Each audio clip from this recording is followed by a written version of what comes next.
Hello, and welcome to Boring History for Sleep. Tonight, our journey takes us far away from the familiar comforts of our modern world, far from the gentle and visible hum of central heating and the soft, insulated silence of our bedrooms. So find a comfortable position. Let your pillows feel soft beneath your head, and allow your blankets to feel warm and heavy settling around you. Allow your body to settle, to feel the weight of gravity, and to let go of the tensions of the day. We are about to step into the past. Let your mind drift, and imagine yourself stepping into the echoing stone corridors of a medieval castle. The air itself feels different. It feels older, heavier, and carries the faint, sharp scent of wood smoke and damp.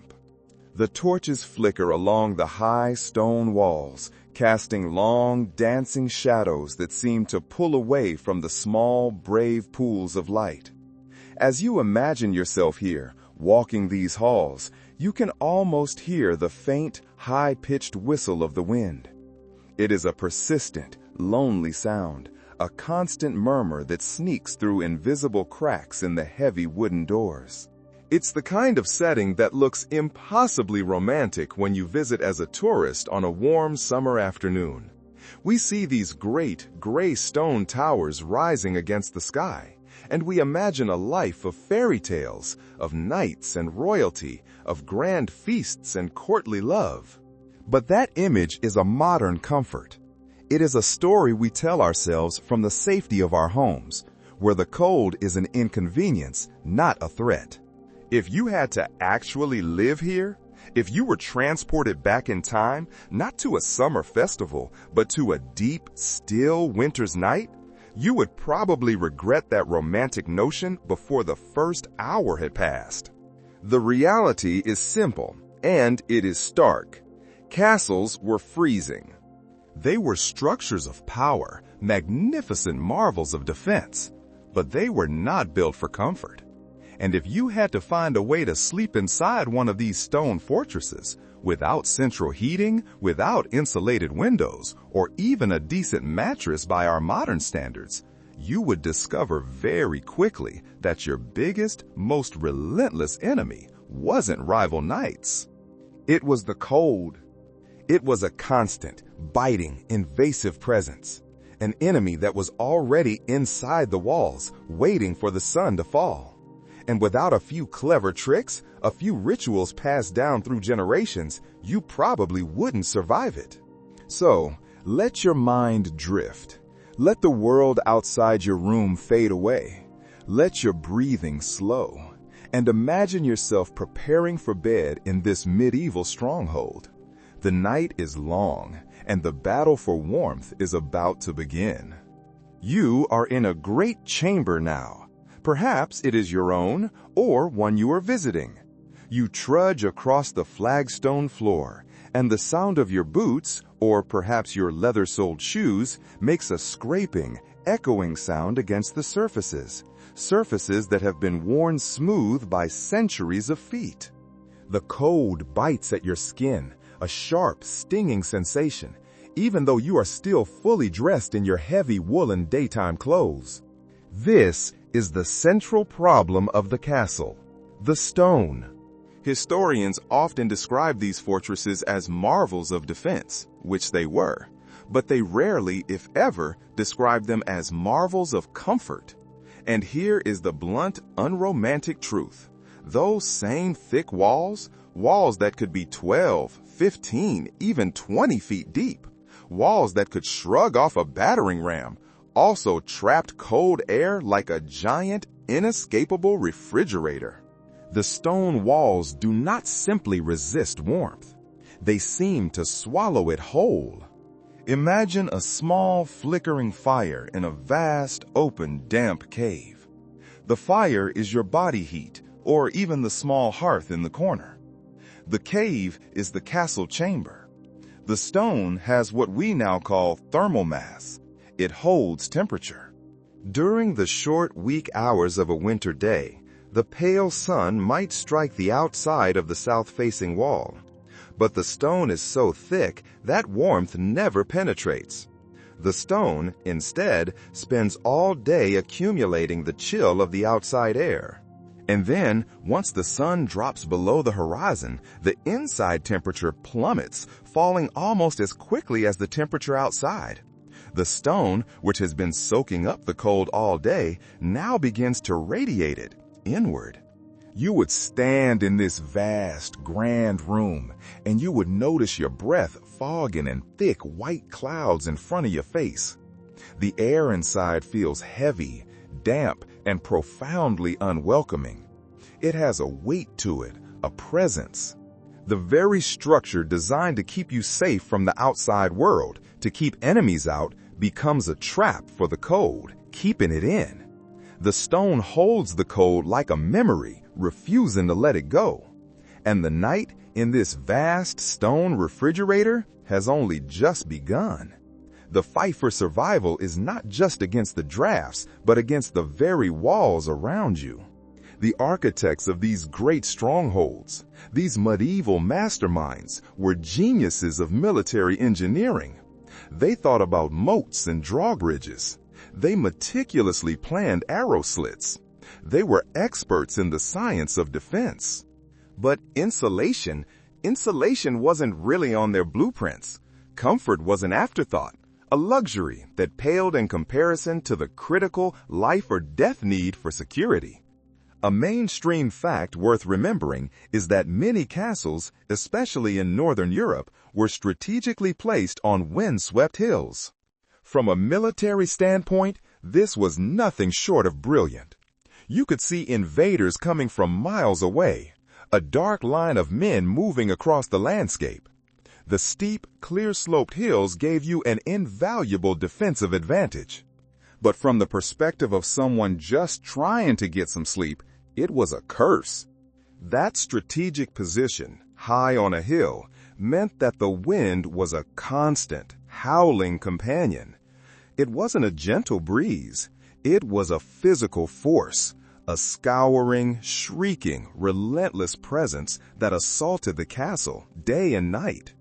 It forced icy drafts through every conceivable gap. Through the cracks in the wooden shutters, it sliced under the heavy, ill-fitting doors. It even seemed to move through the very mortar between the stones. You couldn't ask for a worse, more exposed sleeping environment if you tried. You might think, as we do, that the fireplaces would save you. Every image of a castle interior features a grand, roaring hearth. Surely this must be the solution. But no. Even a roaring fire in the great hall, a magnificent crackling blaze, barely warmed the immediate circle around it. It was a bright, hopeful point of light and heat in an ocean of cold. It was a psychological comfort, a place to toast your hands and face, but it was a losing battle. The further you moved from those flames, the colder and colder it became. By the time you shuffled away from the fire, up the winding stone staircase and toward your bedchamber, the temperature could feel more like a cellar than a living space. The fire was a beacon, but its reach was pitifully, hopelessly small. The wind and the stone, in their ancient alliance, were always winning. Let's linger on that cold, biting reality for a moment. This is a detail that often shatters our modern, romantic sensibilities. It's a detail that truly brings home the nature of their nightly struggle.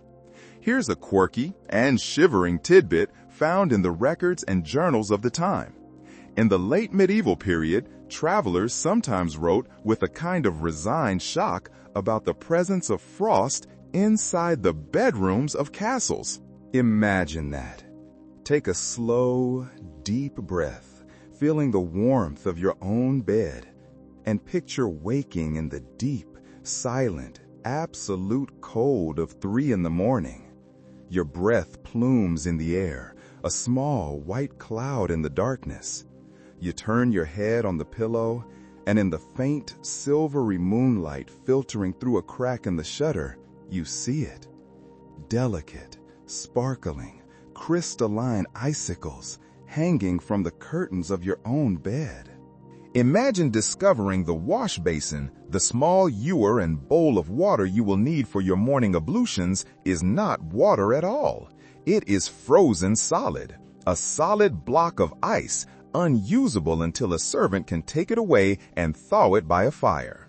Chroniclers and diarists of the time, when they bothered to mention this at all, treated this as almost normal.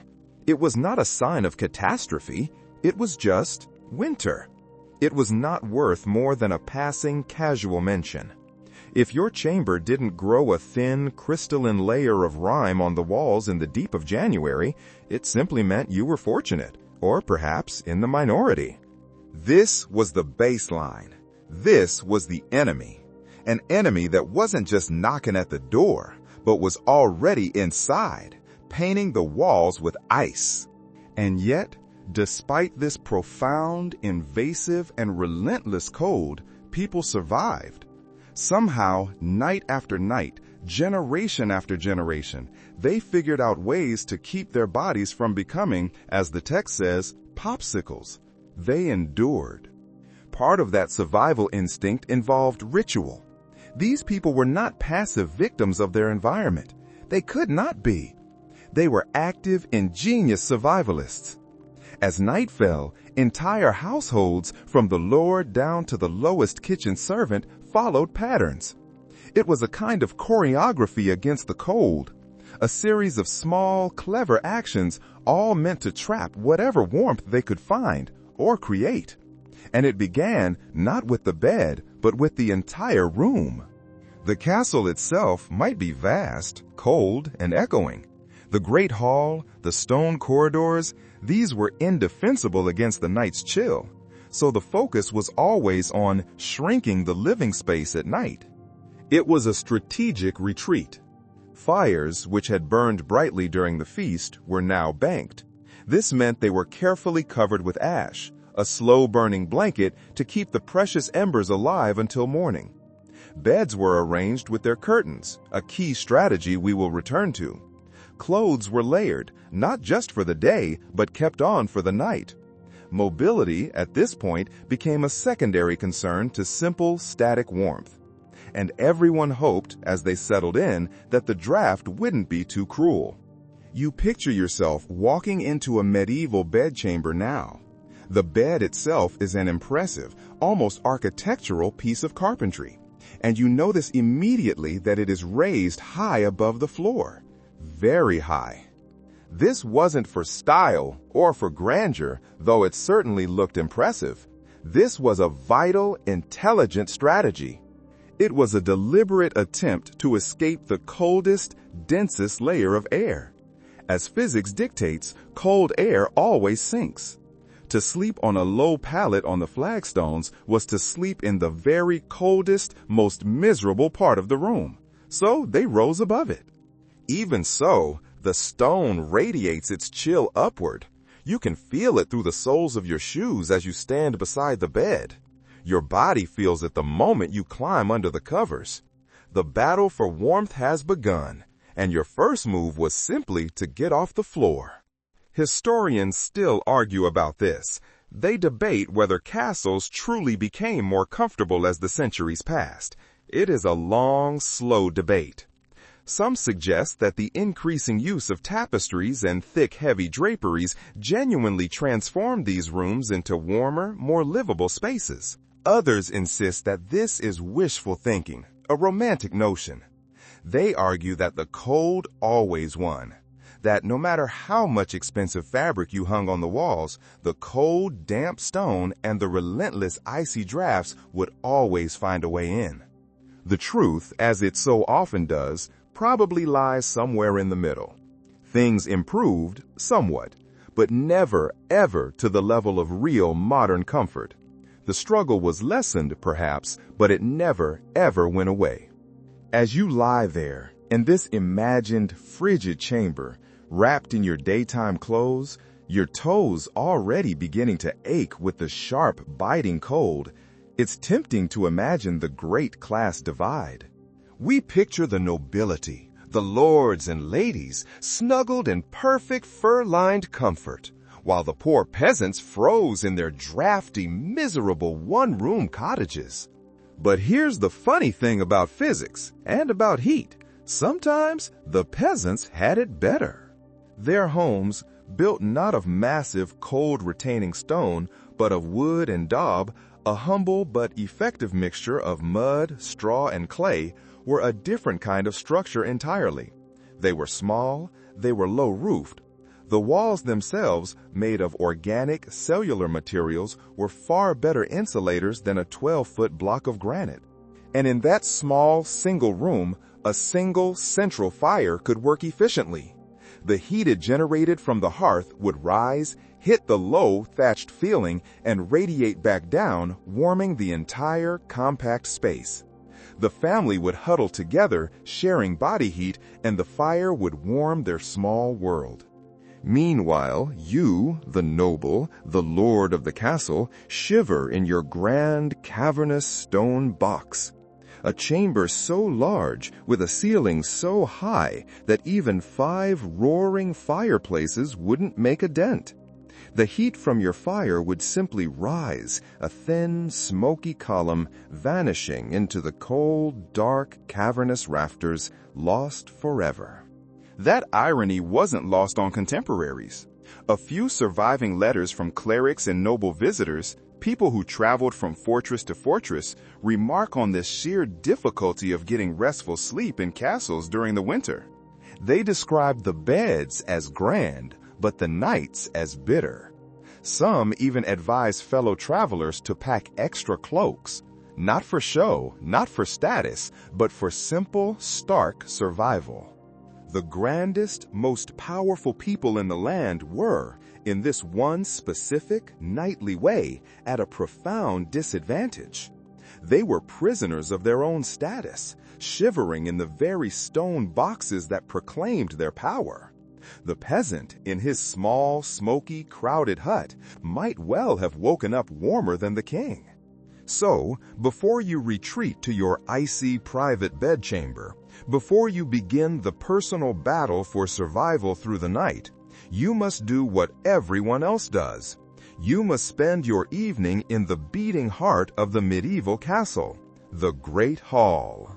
If the bedchamber is a tomb of stone and drafts, this place is at least alive with the flickers of warmth.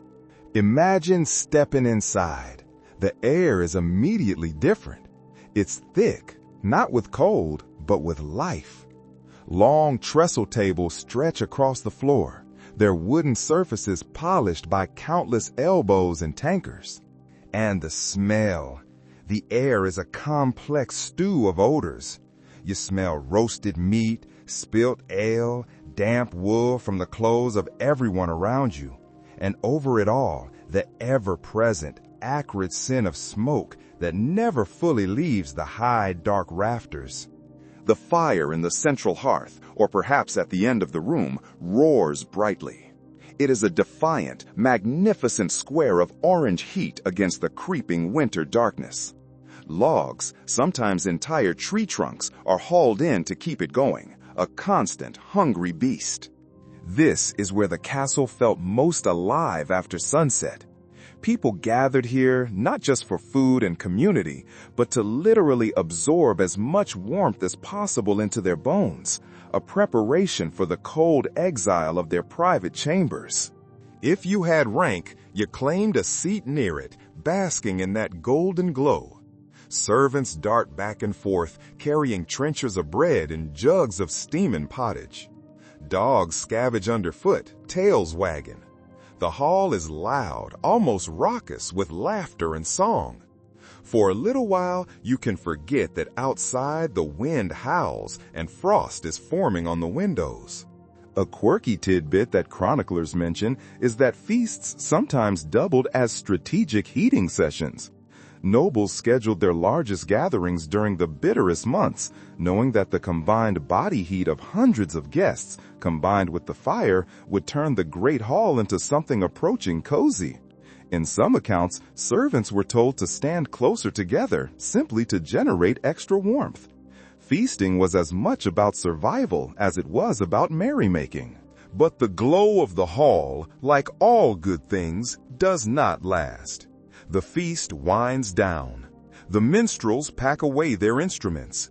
The guests, warmed by ale and fire, stagger off to their beds.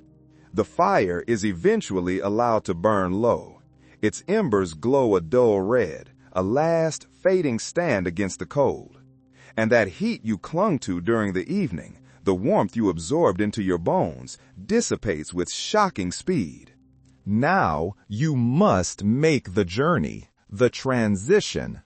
Travelers and guests often complained more about this very journey, the walk from the great hall to the sleeping quarters, than the sleep itself. Picture yourself lingering by the fire, unwilling to leave. You stretch your hands out one last time, soaking up every final spark of warmth. Your cheeks glow hot, but you can already feel the cold creeping in at your back, a reminder of what waits upstairs. Finally, you turn. You leave the golden circle of firelight. You step into a narrow, dark passage, perhaps lit by a single guttering torch on the wall. Instantly, the draft hits you. It is a knife of cold air, rushing through unsealed doorways and high, defensive arrow slits. Your breath, which had been invisible by the fire, fogs again in a thick white cloud. The warmth you just carried in your bones drains away, as though the castle itself, this great, cold stone beast, is feeding on it. It is a physical shock. People spoke of shivers that lasted all night just because of that brief, brutal walk. It's as if the castle is punishing you for daring to think you might be comfortable. The fade and glow of the hall is psychological too. You know that once you leave it behind, the night will be long and it will be merciless. You turn, reluctantly, to climb that spiral stone staircase, your cloak wrapped tightly around you, the memory of warmth fading with each and every step. You are in your bedchamber. You have climbed the stairs, your footsteps echoing, and the walls are the enemy. These thick fortress walls, sometimes 12 feet deep, that stopped arrows and siege engines, they are now your prison. At first, that thickness sounds like protection. But here is the irony. Those very walls also trapped the chill inside. If you've ever stepped into a stone basement in winter, you know the sensation. The stone holds the temperature like a memory, radiating cold even when the air outside warms briefly. Historians agree that castles rarely warmed beyond a narrow radius around the hearth. A fire blazed, but step just 10 feet away and you were in an icebox again. Written accounts describe noble families sitting directly in front of the flames, cloaks pulled over their heads, while servants behind them stamped their feet just to keep circulation going. But the cold is not the only thing the stone radiates. It is also wet. Curious notes from travelers' journals complain that the walls themselves sweated. Moisture from your own breath and the damp air would condense on the cold stone and run down in streaks, making the chambers damp and deeply unpleasant. Imagine lying in bed and hearing the steady drip, drip, drip of water hitting the floor beside you all night long. Not the lullaby you wanted. In some seasons, moss even grew on the interior surfaces. You lived inside a castle, but at times it resembled more of a cave. This is why tapestries were so important. Modern scholars still wrestle with the question of whether these hangings really made much difference. Did those thick woven fabrics truly insulate the room, or did they merely decorate? Some researchers argue they cut drafts noticeably. Others think this was exaggerated, pointing out that even the richest cloths couldn't compete with freezing air filtering through unglazed windows. The debate lingers, but it tells you people were desperate enough to try. The chamber, even with a small fire, feels like a stone tomb. You shuffle across the chamber floor, and instead of the soft carpets or polished wood that we might expect, your boots make a distinct sound. A crunch. You were walking on rushes. These were long, dried grasses and reeds gathered from riverbanks and fields, which were strewn thickly across the cold stone. This was not just decoration. This was a practical, if crude, attempt at comfort and insulation. These rushes softened the cold, hard stone underfoot. They soaked up spills from ale or wine. And most importantly, they acted as a rudimentary, grassy mat of insulation. When freshly laid, they must have been almost pleasant. Documents describe how households would renew the rushes a few times each year. Imagine the scent when they were new. Grassy, earthy, smelling faintly of the outdoors, almost as if a part of summer had been carried inside. They added padding to the room, muffled footsteps, and helped hold in what little warmth could be trapped near the ground. But this charm, like many things, did not last. Over time, these rushes grew foul. This was, after all, the floor. Food scraps, spilled ale, and stray bones from the feast, gnawed by dogs, lodged themselves within the grassy mat. Mice and insects treated the floor as their personal playground and larder. If you are picturing a cozy, natural, fragrant carpet, think again. By the end of a long winter, the rushes could be so filthy that one French moralist complained it was like sleeping in a midden. What strikes you as fascinating is how these rushes work double duty. Yes, they trapped a thin layer of warmth, but they also absorbed the constant moisture from the damp stone on. In a castle where condensation dripped constantly from the walls, this mattered. Otherwise, every step would have been across slick, treacherous stone and through puddles of freezing water. A peculiar aside appears in some English household accounts. Herbs, fragrant herbs like lavender, rosemary, or meadowsweet were sometimes sprinkled among the rushes. The idea was partly practical. These strong-smelling plants disguised the overwhelming odor from rotting scraps and dampness. But it also provided a whiff of psychological comfort, a small, sensory grace note in rooms that were otherwise thick with smoke and damp. It wouldn't make you warmer, but catching a faint, sharp note of lavender, a small, bright scent beneath the overwhelming, musty smell of wet wool and wood smoke. It wouldn't make you warmer, but it might make the night a little more bearable. You sit on the edge of the bed now, the one raised high off the floor.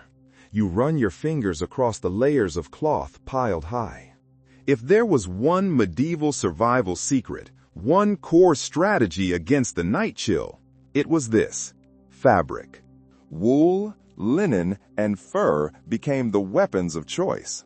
They were wrapped and layered until the sleeper resembled a cocoon, or perhaps a mummy, rather than a person. Records from household inventories, the meticulous, detailed lists of a noble's possessions, make it clear just how central textiles were to medieval life. First, you would have the linen sheets. These were considered the baseline. Linen was smooth, or at least smoother than wool against the skin, but it was far less insulating than what came on top. It was the layer of hygiene, such as it was. Over that came the thick woolen blankets, and these blankets were heavy, so heavy in fact that some people compared them to the weight of a hound. This wasn't just for warmth. It was a heavy, pressing, physical barrier against the cold. You weren't just covered, you were weighted down, pinned to the mattress by their sheer weight. The sheer density of the wool was meant to trap every particle of heat your body produced. Imagine the feeling, not the light, fluffy comfort of a modern duvet, but a dense, almost suffocating pressure, a shield of woven fibers. You lie back in this imagined bed, the wooden frame creaking beneath the straw-stuffed bedding. The silence of the room amplifies every sensation. The rustle of the linen, the coarse, faint scratch of the wool against your chin. Your breath warms the small space around your face, but the rest of you relies entirely on this barrier of cloth. There's something intimate and primal about it. You are wrapped in the skins and fibers of the natural world. Every thread and hair is a reminder that survival depends on turning the environment itself into armor. And in that thought lies the essence of medieval sleep. To rest was to build a fortress inside a fortress, not with battlements and moats, but with sheets and furs. Each night you barricaded yourself against the cold with whatever textiles you could muster. Without them, even the most magnificent castle chamber would feel like the inside of a crypt. You have your linen sheets. You have your heavy, hound-like woolen blankets. But if you had the wealth, if you were the lord or lady of this castle, you added the final, ultimate, and most expensive layer, fur. Fur coverlets, sometimes called collets. These were made of fox, of sable, of marten, or even bear. Nobles invested fortunes, literal fortunes, into such bedding. This was not only for show, though it was certainly a powerful and unambiguous status symbol. It was because, without it, winter nights could be lethal. Fur was, and is, one of nature's most perfect and efficient insulators. But there's an amusing observation buried in the sources. Servants sometimes joked that their masters couldn't move once they were tucked in. They were so pinned down by the sheer tonnage of fabric, the linen, the multiple woolen blankets, and finally the heavy, dense fur, that turning over required a monumental effort. Imagine being swaddled in 5 or 6 heavy layers, so tightly tucked that you either lay perfectly still, like a body in a sarcophagus, or you risked pulling the covers off and inviting a catastrophic, icy rush of air. Warmth came at the cost of mobility, a trade-off most were more than willing to make. Fur deserves special attention. Beyond luxury, it was genuinely practical. Arctic fox pelts, marten skins, and sheepskin all provided a dense animal warmth. One chronicler describes a noblewoman in Burgundy who refused to travel without her ermine-lined bed covers, even in summer, because she feared catching chills at night. To us, it sounds absurd, but in an age where drafts sliced through every room, paranoia about cold was entirely rational. A strange custom also pops up in certain households. Some people believed that sleeping under too much linen was unhealthy. They believed that linen, being a cool fabric, drew out the body's heat. To balance this, they deliberately layered wool or fur above and below, creating what we might call a textile sandwich. The idea was that linen cooled, wool heated, and fur trapped it all in. Scholars still debate the social meaning of all this fabric. Was fur really about survival, or was it mostly status signaling? On one hand, inventories prove that wealthy nobles collected enormous numbers of fur coverlets. On the other hand, poor families survived without them, relying on coarse wool instead. The truth, as it so often does, likely sat somewhere in between. They were both life-saving tools and unmistakable markers of prestige. So all of these layers of fabric, the wool and the fur, would be nearly useless, just a pile of cold cloth without the bed itself. The bed was more than a piece of furniture. It was a machine. It was a technology, a clever invention designed to create a small, livable climate inside an otherwise hostile, freezing room. When you draw back the heavy curtains of a medieval four-poster bed, you aren't just peeking into a private space. You're stepping into a micro-world built for survival. Detailed inventories from noble households show how important these great beds were. Unlike the simple pallets of peasants, these frames rose high off the ground, as we've discussed, to escape the cold air. They were carved from heavy oak or walnut. The posts stood like pillars, often ornately decorated, supporting a heavy canopy. That canopy wasn't just decorative. It was the practical roof of your shelter. From this canopy, you draped heavy, thick curtains down all four sides, sealing yourself in. You were, in effect, pitching a medieval tent inside your bedroom. Once those curtains were closed, the difference in temperature could be dramatic. The heat from your breath, the heat from your body, the heat from the thick bedding, all of it collected within this small enclosed fabric space. Outside the curtains, the temperature in the stone chamber might hover just above freezing. But inside your tent, those extra few degrees could mean the difference between a miserable, shivering, sleepless night and something tolerable. This was life support. One French duchess was recorded as traveling with her entire bed dismantled and packed on carts. Why go to that trouble? Because the bed wasn't just furniture. It was her survival gear. To sleep in an unfamiliar castle without your own canopy and curtains was to risk shivering all night long. A curious detail crops up in some English sources. The curtains themselves were sometimes waxed or lined with oiled cloth to block the drafts more effectively. Imagine pulling those curtains closed. The fabric, heavy, stiff, faintly smelling of beeswax. They didn't just block the cold, they created darkness, muffled the sound of the wind, and gave the illusion of privacy in a world that rarely had it. So, you are inside your fabric tent. You are pinned down by your fortress of wool and fur. But what lies beneath you? This foundation could determine whether you passed the night in relative comfort or woke aching, frozen, and cranky. In the Middle Ages, bedding came in two main forms, the feather bed and the straw tick. The feather bed was the luxury choice. Imagine sinking into a large sack, a mattress stuffed with goose or duck feathers. It was soft, it was pliable, and it cradled your body with warmth. Inventories from noble estates list multiple feather beds, carefully stored and guarded. They were treasured possessions, passed down in wills as valuable assets. They weren't just comfortable, they were potent symbols of status. But here's a twist. Feather beds could also be too hot. They were such good insulators that they could become suffocating, trapping body heat until the sleeper woke drenched in sweat, even in the middle of winter. One amusing complaint survives from a 15th century letter where a guest moaned that his host's magnificent feather bed swallowed him like a goose in a pot. He sank so deep he spent the night struggling to crawl back to the surface. For most people, though, for servants, for soldiers, for the poor, the reality was a straw tick. This was a large sack, a tick, made of coarse cloth, filled with straw, hay, or reeds.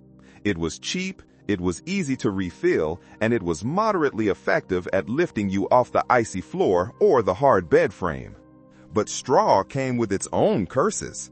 It flattened quickly under your body, forming hard, lumpy ridges. The sharp ends of the straw poked through the cloth, scratching you all night. And, most unpleasantly, it often harbored fleas and other vermin. Households had to beat the bed regularly, literally whacking and shaking the straw sack to fluff it up and, hopefully, drive out the pests. Some people mixed herbs like lavender or mint into the straw, not only to sweeten the sour, musty smell, but also to ward off those pests. It was a small, fragrant gesture against the lumpy, itchy, and bug-filled reality. Even the most carefully built bed, with its canopy, its curtains, its feather mattress, and its heaps of fur, couldn't always guarantee survival on its own. A single body in a freezing stone room often wasn't enough. What made the real difference on the coldest nights wasn't furniture, it was company. Sleeping alone in a stone chamber meant your body heat simply bled into the walls, lost forever. Sleeping beside others meant warmth multiplied. Bodies, pressed together in the dark, acted like living, breathing radiators. Noble families understood this. Servants often slept in adjoining rooms or even on simple pallets at the foot of the master's bed. This arrangement wasn't only about service or security, it was also practical. More people in a space meant higher temperatures, even if only by a few precious degrees. In medieval monasteries, this was institutionalized. Monks slept in long, drafty dormitories. their cots or straw beds lined up side by side. The reasoning wasn't solely communal discipline, it was survival. In those crowded quarters, the collective body heat created a layer of insulation, however thin. The same principle applied in barracks, where soldiers huddled in rows. A curious anecdote comes from a 14th century English manor.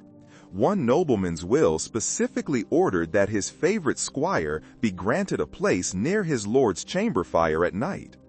Scholars interpret this not just as a mark of favor, but as an admission that the warmth of companionship was as valuable as inheritance. Scholarly debate continues over just how socially acceptable bed sharing was among nobles. Some argue it was routine. Others insist that among the elite, such intimacy was limited, with servants kept to nearby pallets. What is clear, however, is that in the lower classes, bed sharing was normal. Families piled together, parents, children, and often grandparents, forming a tangle of limbs under a single heap of blankets. Privacy meant nothing when survival was at stake. Imagine lying in such a bed. The first few minutes feel awkward. Elbows poke, someone coughs. But soon, the warmth builds, a shared cocoon of body heat. You feel the weight, and you slowly unclench. So you are in your curtained bed, on your straw or feather mattress, perhaps pressed shoulder to shoulder with your companions. What are you wearing? If you picture people slipping into bed naked, you would be mistaken. Unlike the modern custom of sleeping in light pajamas or nothing at all, medieval people often went to sleep nearly as bundled up as they were by day. Clothing itself became a critical, personal part of the insulation system. The staple bedtime attire was the nightshirt. This was a long, loose linen garment, resembling an oversized tunic. Linen might not sound warm to us, but it was the practical choice. It was far easier to launder than wool, relatively smooth against the skin, and breathable. Over that, on the most severe nights, you might throw on an extra wool tunic or even a cloak. But one detail stands out as critically important: the nightcap, or coif. These were small cloth caps, sometimes tied under the chin or simply pulled snugly over the head. Why such an emphasis on covering the skull? Because it was widely and quite sensibly believed that most of your body heat escaped through your head. A medieval sleeper without a cap was like a knight without a helmet, dangerously exposed. Illuminated manuscripts, the beautiful hand-painted books of the era, even show figures tucked into bed with their heads neatly wrapped, looking more like they're ready for travel than for dreams. And it didn't stop at the head. A curious note from a 15th century medical text recommends that sleepers bind their feet in linen or wool against the night air. This wasn't mere fashion. It was an early recognition that your extremities froze first. People wrapped their toes, their ankles, and even their hands in strips of cloth before bed, creating makeshift socks and mittens. You can almost feel it. Your hands swaddled, your feet cocooned, your head snugly wrapped. Every inch of skin shielded from the relentless cold. There was another reason for night clothes beyond warmth: modesty.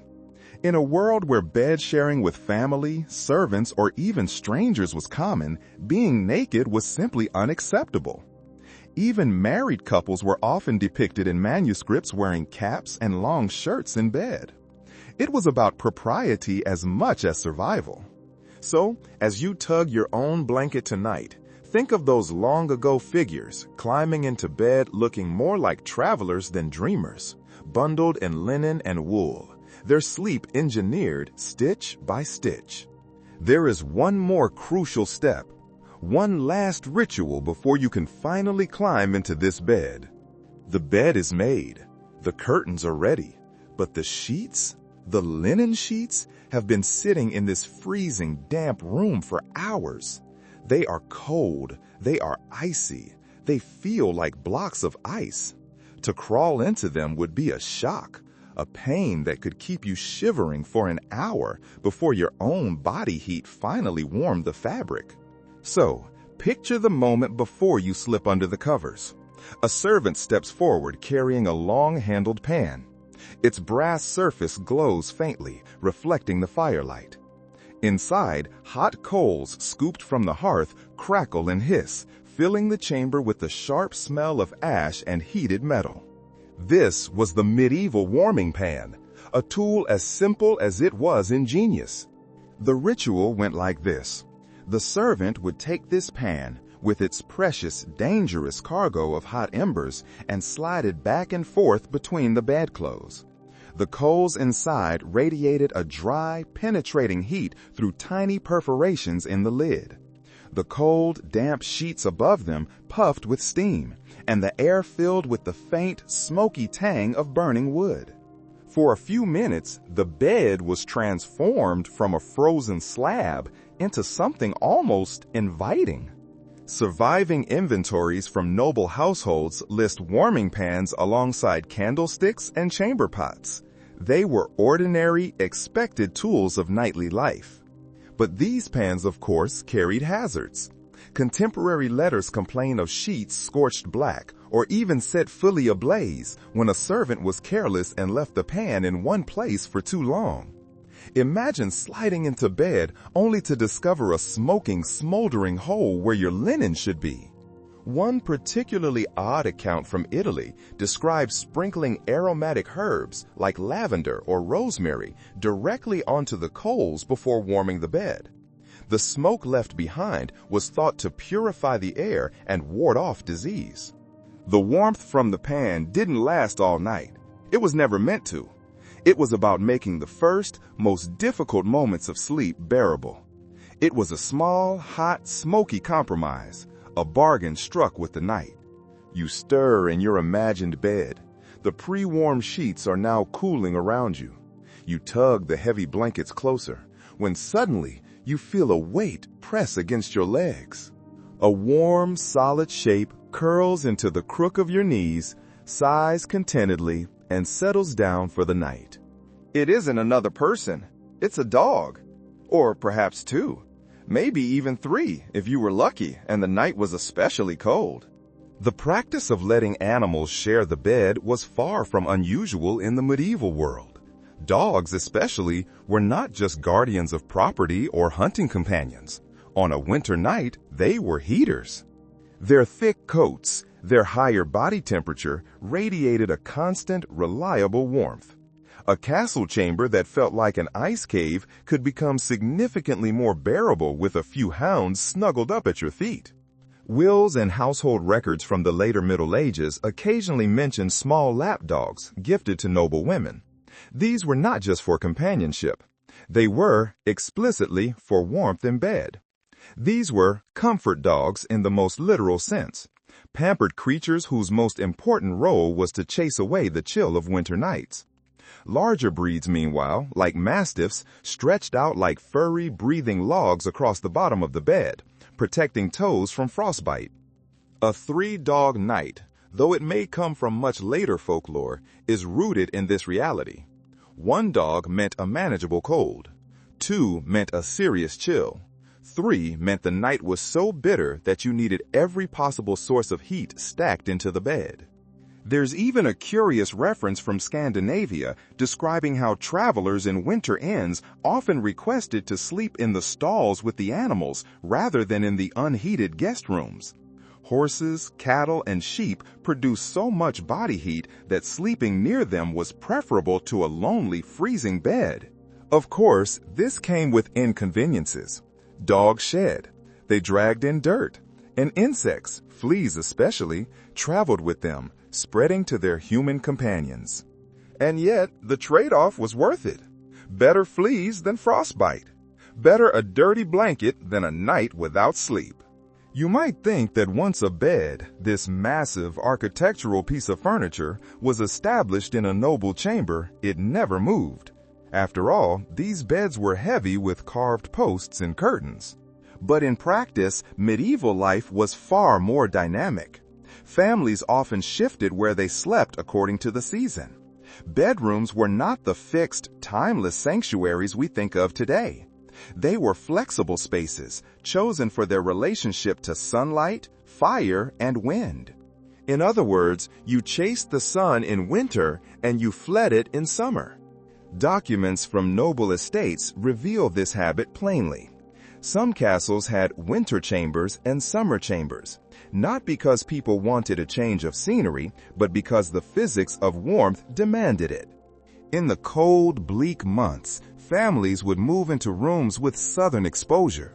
These were rooms where the weak winter sun could strike through the windows for a few precious hours each day. The walls in that room might store just a little more heat, the air feel a little less hostile. Come summer, they would abandon those hot, sunlit spaces and retreat into north-facing rooms, which remain darker and cooler.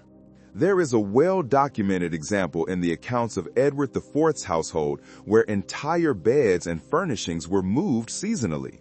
Servants would carry the heavy feather beds, the linens, the chests, and the precious tapestries from one chamber to another, creating temporary nests wherever the king chose to rest. It was a logistical ordeal, but for those living in stone palaces, mobility was essential to survive. A curious note survives from a Burgundian courtier who complained in a letter that he lost his chamber to the frost one year. The walls, he said, grew so damp and cold that he refused to sleep there, choosing instead a narrower room facing the rising sun. His phrasing is telling. It reminds us that in these castles, the building itself was an adversary. Rooms were conquered by cold, surrendered, and retaken with the changing seasons. Peasants, too, shifted their sleeping spaces, sleeping close to the hearth in winter and retreating to cooler lofts in summer. Sleep was mobile, dictated by the elements. A bedroom wasn't a permanent, sacred space. It was a temporary camp, established wherever the sun, wind, and damp permitted. Stand for a moment, in your imagination, by the narrow window of this medieval chamber, and feel the draft slip across your skin. Unlike today's homes, with their double-glazed, perfectly sealed panes, castle windows were vulnerable holes in the wall.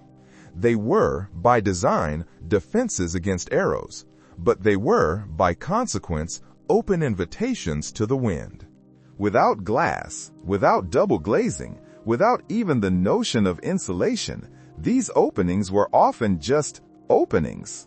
Glass was so rare, so expensive, it was reserved for chapels or perhaps the Lord's private oratory. Ordinary chambers had wooden shutters, thick planks of wood that could be barred from the inside. In summer, they stood open for light and air, but in winter, they were shut tight, creaking and groaning in the wind. Yet wood alone, often warped and ill-fitting, was no shield against the chill. Cold crept through every crack. A more practical solution was to stretch cloth across the opening. Sometimes this was linen, soaked in oil or wax to make it translucent and, crucially, resistant to rain. By day, this allowed a dim, amber, hazy glow to enter, like sunlight seen through parchment. By night, it dulled the shriek of the wind, but it never silenced it. The fabric would flap and snap, a constant nervous sound. An even more intriguing reference from a 13th century French account describes horn windows.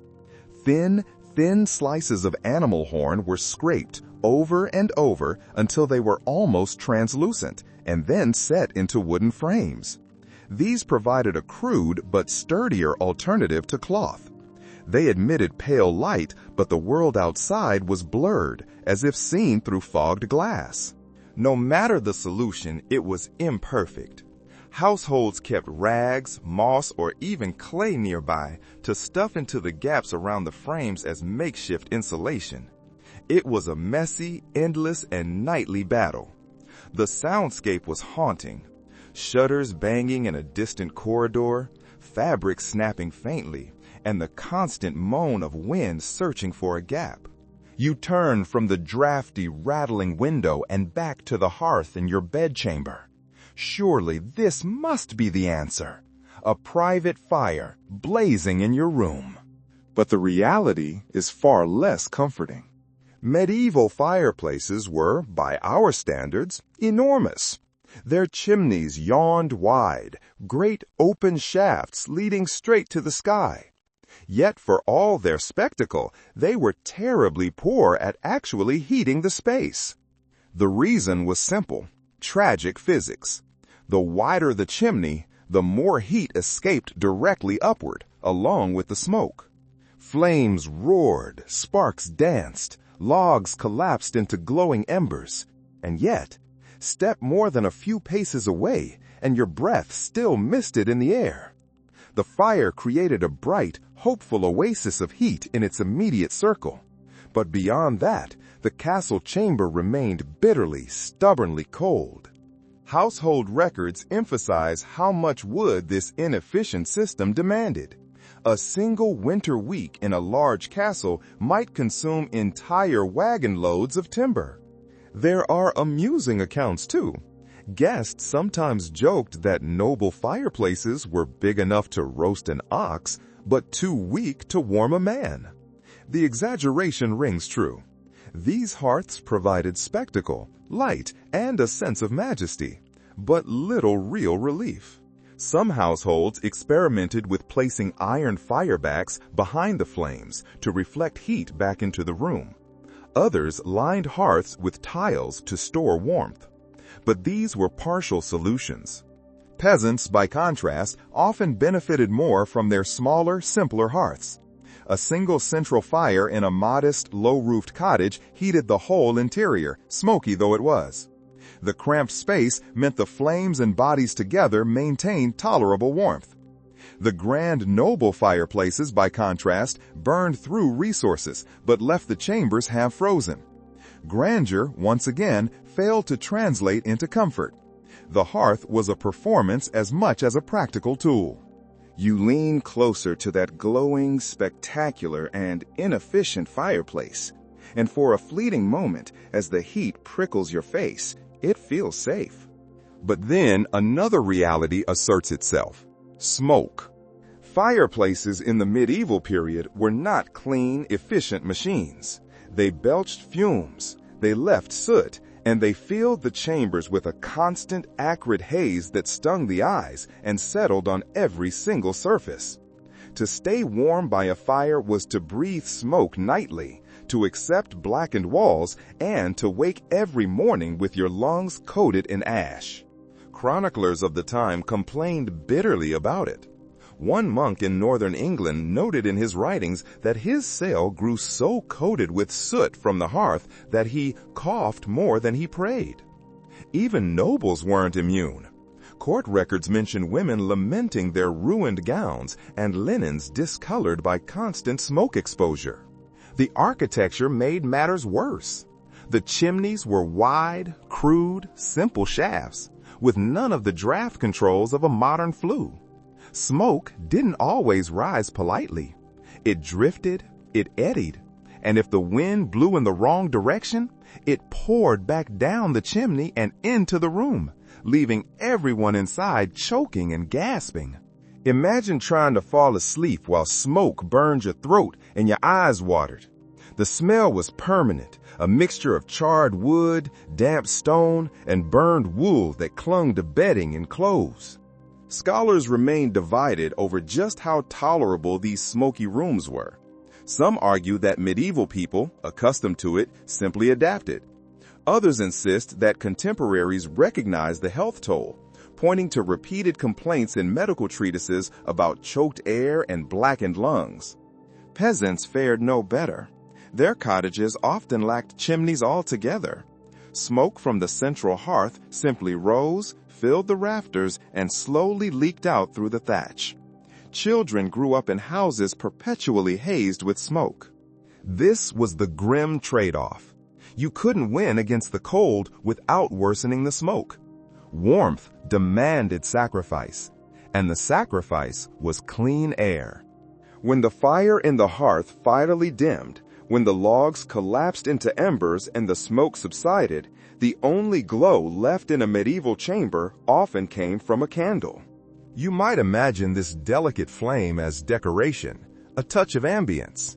But for many sleepers, the candle was also a source of fragile, tiny warmth. A single wick couldn't heat a room, of course not. But in a world where every flicker counted, even the faintest contribution mattered. Candles in the Middle Ages came in two main forms. Wealthy households burned beeswax. These were the luxury choice. They gave a clean, bright flame and filled the air with a faint, sweet, honeyed scent. More commonly, people used tallow candles. These were made from rendered animal fat, and they were awful. They smoked, they sputtered, and they filled the air with the acrid, nauseating smell of burning grease. Imagine drifting off to sleep while that smell thickened the air, mingling with the damp stone and the musty wool. But candles were not only light. They generated a surprising amount of heat close by. Place one near your bed curtain, and you might notice the fabric warming slightly. One noblewoman famously demanded 12 candles in her chamber at once, insisting that only then could she rest. The hazards, however, were obvious. Candle flames toppled easily, and the bed curtains, rich with dry wool and linen, were dangerously flammable. Records describe fires sparked by careless placement, reducing entire chambers to cinders. One particularly grim tale from Germany tells of a squire who dozed off with a candle on his bed rail. He awoke to find his blankets aflame and barely escaped with his life. The real culprit was necessity. He had wanted just a sliver of warmth, too close at hand. In cottages, travelers placed rushlights, cheap reeds dipped in fat, beside their straw pallets. These burned quickly and unevenly, hissing and spitting, but their faint glow provided reassurance. To close your eyes was to trust that your fragile flame would burn through the night without turning warmth into ruin. We step away now from the noble chambers with their private fires and greasy candles. Let's look into the communal quarters. Not everyone had the privilege of private servants or feather beds. Monks, soldiers, apprentices, and servants often slept in vast shared spaces where the emphasis was less on luxury and more on simple endurance. Take the monastery, for example. Monastic rules prescribed that brothers live simply. Their dormitories were vast, echoing halls, lined with rows of simple cots or pallets. The stone floor stretched endlessly, broken only by narrow windows high above. Each monk had his own small cot or straw mattress, sometimes little more than a wooden plank with a thin pad. The beds were positioned side by side, so close that one monk could hear the breathing and the coughing of the man next to him. Privacy was unknown, but warmth came from numbers. Surviving accounts describe how these halls echoed at night with coughing, snoring, and the rustle of rough woolen blankets. The sheer press of bodies meant the dormitory retained more warmth than an isolated chamber ever could. One chronicler remarked that the cloister was warmer than the Lord's Tower, for the monks lay together like sheaves. In military life, the scene was harsher still. Soldiers, billeted in a castle, crowded into barrack halls. Long rows of men stretched across straw beds, weapons stacked nearby. Blankets were shared, and cloaks doubled as covers. The smell was pungent, sweat, leather, smoke, and straw, mingling in a stew of humanity. Historians debate whether this was chosen for warmth or was a byproduct of necessity. Likely, it was both. Servants and apprentices lived similarly, rolling out straw pallets in lofts or beneath staircases, huddling together. Their warmth came not from silk or fur, but from each other. Sleep in medieval times was as much about community as about comfort. Even in this crowded dormitory, or back in the noble's chamber, warmth wasn't guaranteed. Fires had to be tended, and in the middle of the night, someone always had to get up, stumble across the icy floor, and stoke the embers. Medieval sleep was rarely, if ever, uninterrupted. The medieval body clock was different from ours. People didn't expect or even aim for a straight 8 hours of rest. Instead, they lived with what some scholars now call segmented sleep. A first sleep came after dusk, lasting for a few hours until midnight or so. Then, many people would awake. They would get up. This wasn't insomnia, it was normal. They would tend the fire, check on animals or children, or pray. After an hour or two of this quiet, dim wakefulness, they would return to a second sleep until dawn. In the freezing months, this break revolved around fire maintenance. Without it, the embers would die, and the chambers would become unbearable. A 15th century physician even recommended using this interval between first and second sleep for reflection, conversation, or even intimacy. To him, this waking period was natural. But to the castle servant, trudging across the icy floors to feed logs into the hearth, it was less philosophy and more duty. He heard the crackle of fresh wood, blew into the embers, and prayed they would catch. In monasteries, bells rang at intervals through the night, calling monks to prayer and, coincidentally, ensuring someone was always awake to mind the heat. Sleep was not a private withdrawal from the world. It was a shared rhythm, punctuated by responsibility. Imagine yourself waking in the dead of night. The room is silent but for snores. You push back the heavy blanket. You feel the icy slap of air against your skin. You fumble for a log, your hand stinging, and you stir the dying embers. Sparks flare, and warmth pulses again into the room. You sigh with relief, knowing that for a few more hours your companions will rest. On some nights, even with fires, blankets, and shared warmth, the cold was simply too much, and people longed for luxury, for a fleeting moment of true, deep warmth. For some, the dream of a hot bath before bed lingered like a forbidden indulgence. Bathing was complicated in the Middle Ages. Heating water, gallons and gallons of it, required immense fuel and labor. A warm soak was far from an everyday habit. But for those who could afford it, slipping into steaming water on a winter night was a kind of magic. Chroniclers described noble women lowering themselves into wooden tubs lined with cloth to prevent splinters as steam curled up in the lamplight.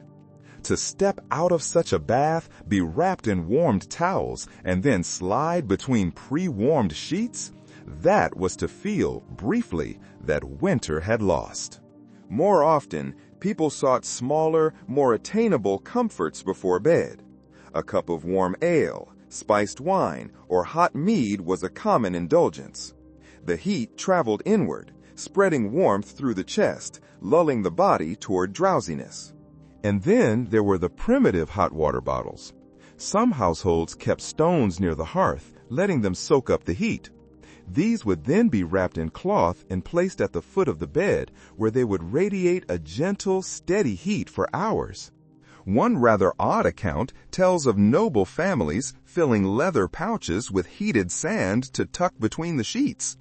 The sand retained warmth longer than stones and conformed to the body's shape. Imagine stretching your frozen, aching feet towards such a pouch, sighing as the cold finally slowly eased. Historians still argue over how common such luxuries were. Were they occasional treats for the very richest, or did middling families also practice them in modest form? What these rituals offered was not permanent relief, but a kind of psychological grace.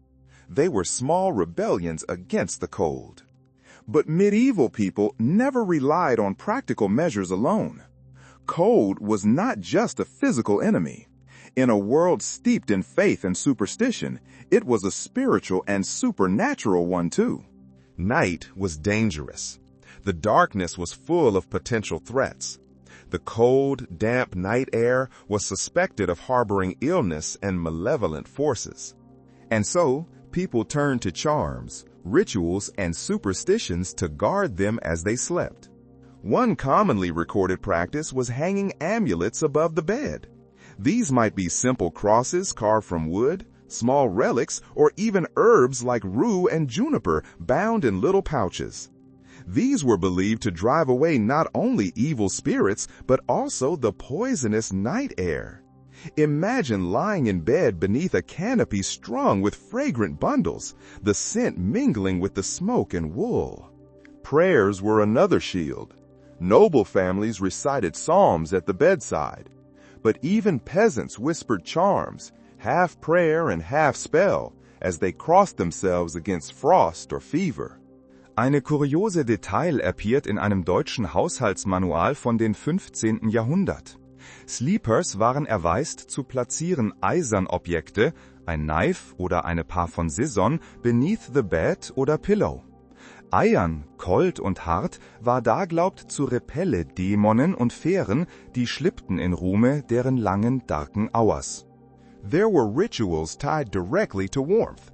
One folk belief insisted that turning your shoes upside down beside the bed would keep frost from biting your toes. Another claimed that if you whispered the names of 3 saints before blowing out the candle, your body heat would not flee. To us, these sound like quaint superstitions. To them, they were strategies as vital as an extra blanket. Sleep was never trusted. It was a vulnerable state, and people needed both physical and spiritual defenses. As the Middle Ages progressed, the richest and most powerful people did begin to fight back against the cold. Castles were built first for defense. That was their primary, non-negotiable purpose.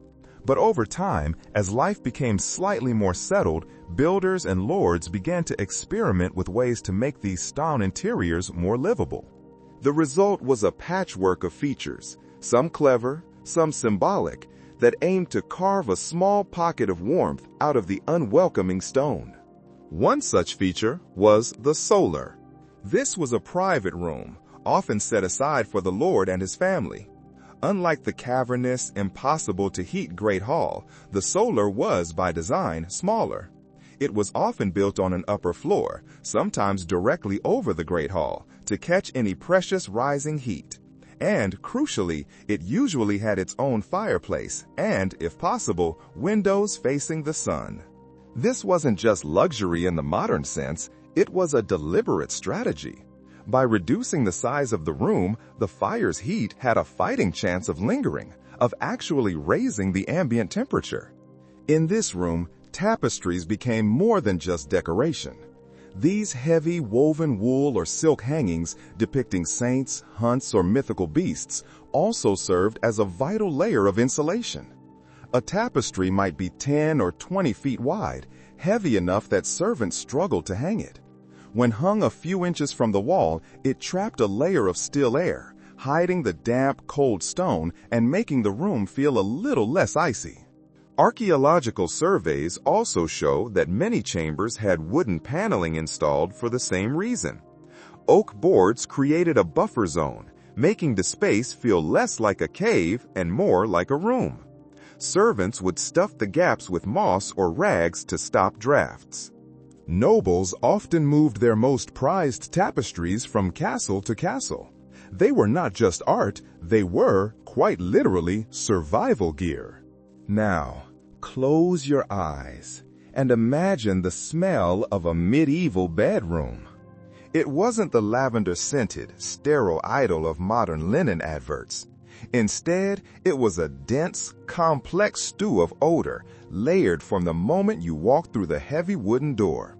To understand how people slept, you have to understand what they smelled, because every breath reminded them of the conditions in which they lived. The first and most dominant scent was always smoke. Fires burned almost constantly in winter, and without efficient chimneys, the soot drifted back into the room. It embedded itself in the fibers of blankets, curtains, and your hair. Next came the scent of damp wool. Blankets, cloaks, and clothing were rarely ever truly dry in winter. Moisture crept through the stone walls and soaked into the textiles.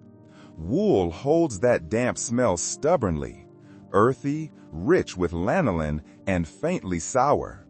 Add to this the odor of straw and rushes. Floors were covered with them, beds stuffed with them, and they rarely stayed clean.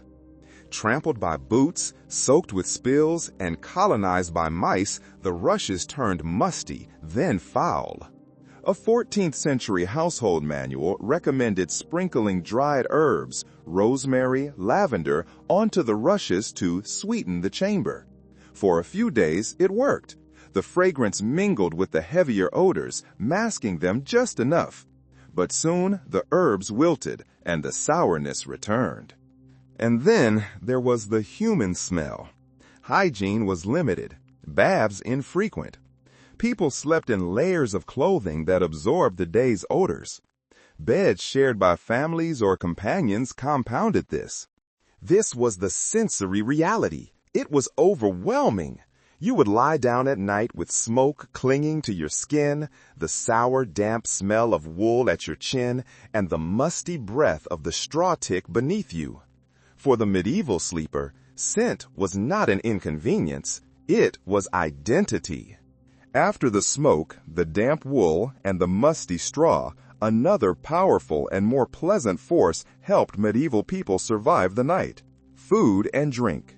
You might not think of supper as part of your sleep strategy, but what you ate before bed and what warmth it gave inside your body mattered as much as any blanket. In winter, households leaned on hearty pottages. These were thick, heavy stews of barley, peas, and root vegetables simmered slowly for hours in great cauldrons over the fire.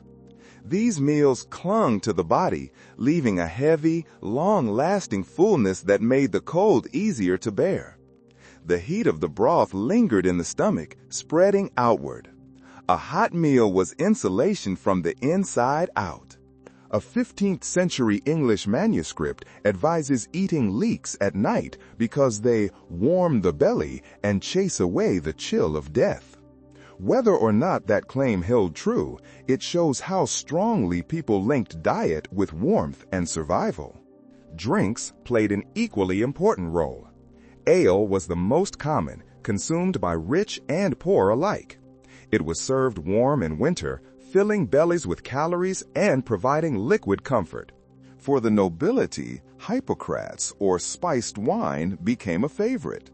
This was wine heated gently and seasoned with expensive imported cinnamon, ginger, and cloves. Imagine sipping such a drink in a smoky chamber, the aroma of exotic spices mingling with wool and ash, the sweetness burning in your throat, leaving you drowsy and warm. There's even a record from the court of Charles VI of France where the king's physician recommended hot mead at night to prevent chill from entering the bones. Scholars debate how much alcohol actually contributed to warmth versus simply giving the illusion of it. But the caloric benefit was real. Every spoonful, every swallow was another layer of defense, an inner blanket, invisible but essential. But this nightly battle against the cold was not fought on equal terms. Think now of the most vulnerable people inside that medieval castle, the children and the elderly. Their bodies, less resilient to the cold, often bore the brunt of winter's cruelty. If a healthy adult knight or servant shivered through the night, a child might wake blue-lipped, and an old woman might not wake at all. Survival for these groups depended on extra care, communal support, and sometimes sheer luck. Household records from noble families show that children were rarely given their own chambers. Instead, they slept in nurseries, often placed close to the warmth of the kitchens, or they clustered together with servants. The logic was simple. More bodies meant more heat. Babies, especially, were swaddled in layer after layer of linen and wool. Their cradles were not put in a cold corner. They were placed near the hearth, or in some cases, directly inside the bed of the mother, where her body heat could shield the infant from the freezing air. The elderly faced similar perils. Frail bodies produce less heat and tolerate fewer drafts. In peasant cottages, grandparents often slept in the most prized position, closest to the fire. In castles, aged relatives were placed in smaller, more manageable chambers, or even moved into kitchens during the coldest months. A curious letter from Burgundy tells of an elderly matron who insisted on sleeping in the bakehouse, arguing that the oven's residual warmth gave her a second youth. Medical texts advised heated stones wrapped in cloth to be placed at their feet, or mulled drinks to fortify them. Historians still discuss whether this reflects deep compassion or if the high mortality rates suggest the limits of what families could do. A nursemaid rocks a cradle near the fire, humming softly, while a child whimpers against the chill. Upstairs, an elderly noblewoman mutters prayers, fearful of the cold's creeping hand. In both worlds, the youngest and oldest required the most attention, and sometimes even that wasn't enough. The cold didn't just gnaw at skin and bone, it shaped how people thought about health itself. To a medieval mind, chill wasn't simply uncomfortable, it was dangerous. It was a force that could warp the body's inner balance and invite disease. Medicine in this era revolved around the theory of the four humors: blood, phlegm, yellow bile, and black bile. Physicians believed that temperature played a vital role in keeping these fluids in harmony. Too much cold, and your humors would congeal, clogging the body and making you ill. Medical treatises from the 13th and 14th centuries are filled with advice on combating this problem at night. One manual suggested rubbing the feet with worn oil before bed to open the pores and expel the harmful chill. Another recommended drinking heated milk with honey, claiming it soothed the stomach and kept the humors from turning sluggish. Physicians viewed warmth as medicine in itself. There's a fascinating record from a French surgeon who warned that sleeping in damp chambers could breed melancholy by chilling the black bile. Imagine being told by your doctor that failing to decorate your walls properly might make you depressed. Folk cures flourished too. Some people believed rubbing garlic or onion on the soles of the feet before sleep prevented chills from entering the body. Others tied charms of wool soaked in wine around their wrists. A curious prescription from an English herbal advises keeping a live rooster in the bedroom to draw away the frost from man. A servant massages warm oil, smelling of rosemary, into your feet. You drink a small cup of honeyed wine. A sprig of garlic rests near the bed, pungent and strange. You climb into bed, convinced these remedies will keep your humors balanced. The irony, of course, is that many ailments came from the very strategies used to combat cold. The fires filled lungs with smoke. Yet, to medieval minds, it was a minor cost. Better to cough in a smoky room than freeze in a clean one. Picture yourself not in a castle this time, but on the road this time, far from familiar chambers. Medieval travel was slow, arduous, and dangerous. And when night fell, the problem of warmth became even more acute. Castles had their fireplaces. Peasants had their hearths.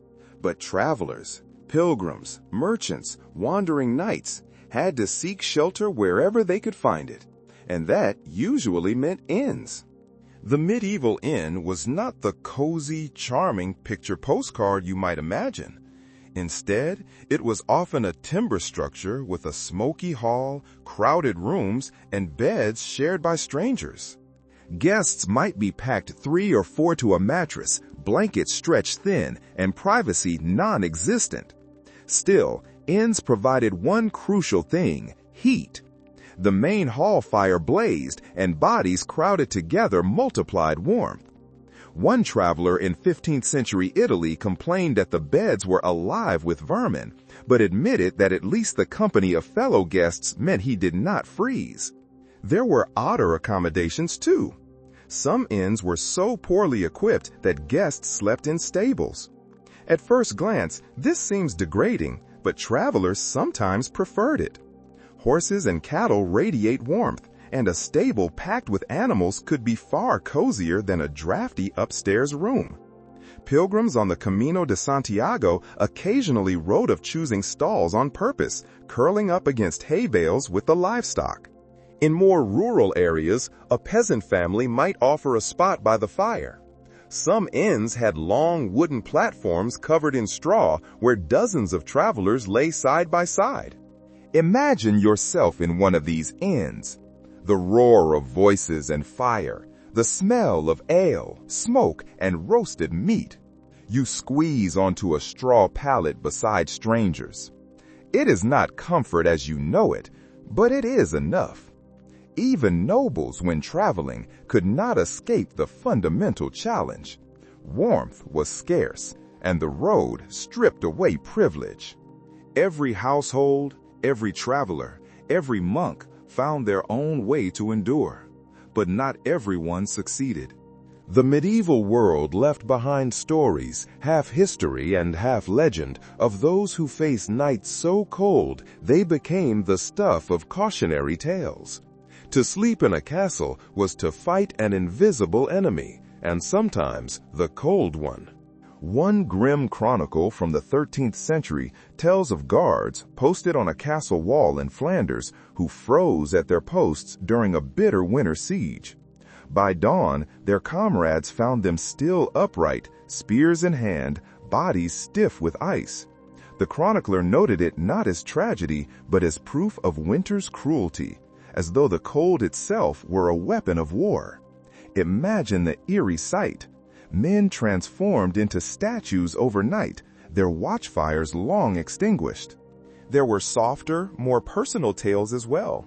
A letter from a noblewoman in Burgundy recounts how her cousin, visiting from sunny Italy, trembled all the night and begged for dawn, for he had never known such frost. The man survived, but the story was retold, a warning that even wealth couldn't protect you. A curious folk story from Scandinavia speaks of a bride who entered her new husband's castle only to collapse from the shock of the cold chamber. Villagers whispered that she had been cursed by the ice spirits of the north. Whether she died from illness or simply from exposure, the tale lived on. Scholars remain divided on how literally we should take these accounts. Were they exaggerated for drama, turning ordinary hardship into legend? Or do they reflect real, devastating losses to frostbite and hypothermia in an age without insulation? Now imagine yourself hearing such tales in a great hall. The fire burns low, shadows dance, and an old retainer tells the story of a knight who perished in his sleep because he trusted too few blankets. Children listen wide-eyed, clutching their cloaks tighter. These stories serve not only as entertainment, but as warnings. Take the cold seriously, or it will take you. At last, we return to the hearth, the symbol that held every medieval sleeper in its glow. The fire was never just a tool. It was the heart of the household. It was the boundary between life and death on winter nights. Its light cast shadows across the walls, shadows that seemed to move like guardians, flickering and shifting as the flames rose and fell. To sleep in a castle was to live in a dialogue with fire.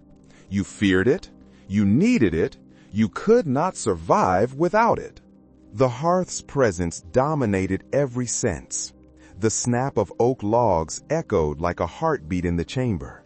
Sparks leapt upward, leaving faint trails of light before vanishing into the chimney. The smell of burning resin clung to tapestries and hair. Heat radiated in uneven waves, baking your face while your back froze. The hearth was a paradox, both savior and tormentor, life-giver and smoky tyrant. Nobles celebrated fire as a mark of status. A blazing hearth meant wealth, the ability to command servants to gather endless fuel, to strip forests if necessary. Some households even employed dedicated fire wardens, servants whose sole duty was to ensure that embers never died. Yet the poorest also gathered around their humble fires with the same reverence. Peasants squatted on earthen floors, huddled with family and livestock, watching flames lick at rough logs. Theirs was not the grandeur of carved stone hearths, but the comfort was no less real. A curious account from a traveler in Germany describes villagers circling the hearth and stretching their hands toward it before bed, whispering blessings as though the flames themselves were sacred. In the end, the castles were fortresses against men, but they were never fortresses against winter. What saved their inhabitants was not stone or steel, but resilience, invention, and community. Against the endless chill, humanity itself became the true fire. Now, let the pace soften. Imagine the embers in that great hearth glowing faintly, their light no longer fierce, but gentle, like coals resting after a long, hard labor. The chamber is quiet. The rush of wind beyond the walls, the rattling of the shutters, all of it fades to a distant, muffled murmur. You feel the weight of the blankets, heavy and protective, pressing you down, holding you securely in the mattress. The struggle of the cold, the vigilance of tending the fires, the noise of dogs and servants, all of it recedes as though you have drawn a thick, heavy curtain across the world. Your breathing slows. Each inhale tastes faintly of smoke and wool. Each exhale drifts into the still, cold air. The sounds that once echoed in these stone halls, the boots on stone, the distant chant of monks, the scraping of the warming pan, are now just memories, softened into whispers. The castle itself seems to sleep, its great cold stones holding silence like a promise. Picture yourself safe within your cocoon. The dog at your feet sighs and shifts, a small warm weight. The last candle gutters out, and darkness, a soft velvety darkness, folds around you like another blanket. The cold is still there, yes. It is just beyond the curtains. But you no longer fight it. You accept it, as those who lived here once did, knowing that sleep is a fragile and precious truth. Your body grows heavier. Your thoughts dissolve into shapes and colors. The medieval world, with all its chill and smoke and sound, becomes distant, like frost melting in the first pale light of morning. What remains is only calm. You are warm enough. You are safe enough. You are tired enough. And so the story closes. The hearth flickers its last. The bed holds you, and the long night carries you gently into dreams. Rest now, as they once did, wrapped in quiet resilience. Sweet dreams.